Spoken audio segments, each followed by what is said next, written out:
Hello! Hi అండి. నమస్తే. Welcome back to another video. DMart నుంచి తీసుకొచ్చిన శనగల్ని ఏం చెయ్యాలో నాకైతే అర్థం గావట్లేదు. ఎర్లీ మార్నింగ్ నేను వీటిని బాయిల్ చేసి ఇస్తే వామ్మో! మేము తినం మాకు గ్యాస్ ఫార్మ్ అయిపోతది. వామ్మో! పచ్చి శనగలా మేము తినం మాకు గ్యాస్ ఫార్మ్ అయిపోతది అంటున్నారు. వీటి వల్ల చాలా యూజెస్ ఉన్నాయని చెప్పినా సరే వినడం లేదు. అందుకే ఈ విధంగా సీక్రెట్‌గా దోస అనేది ప్రిపేర్ చేసైతే నేను పెట్టేసాను ఈరోజు.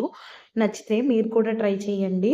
ఒక పెద్ద గ్లాస్‌తో శనగలనైతే తీసుకోండి. అలాగే చిన్న గ్లాస్ టీ తాగే గ్లాస్ ఉంటుంది కదా! ఆ గ్లాస్‌తో రైస్‌ని అలాగే మినపప్పునైతే తీసుకొని ఈ మూడిటిని వాటర్‌లో ఒక ఓవర్ నైట్ అంతా నానబెట్టేసుకోవాలండి. ఆ తర్వాత ఎర్లీ మార్నింగ్ లేసిన వెంటనే వాటిని శుభ్రం చేసేసుకొని ఒక మిక్సీ జార్‌లో వేసుకోవాలి. వేసుకొని మనం కారం తగినంత మిర్చిని అలాగే అల్లంని కూడా యాడ్ చేసుకోవాలి.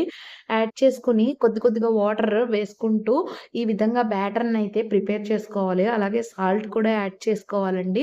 దాని తర్వాత స్టవ్ మీద ప్యాన్ అయితే పెట్టి, ఆ ప్యాన్ హీట్ ఎక్కిన తర్వాత కొద్దిగా ఆయిల్ అయితే వేసుకోవాలి. వేసుకొని ఈ విధంగా మనం ప్రిపేర్ చేసుకున్న బ్యాటర్‌ని దోసలా అయితే వేసుకోవాలి. దాని తర్వాత కొద్దిగా ఆనియన్స్, ఇంకా జీలకర్ర యాడ్ చేసుకోవాలండి. నచ్చితే ట్రై చేయండి.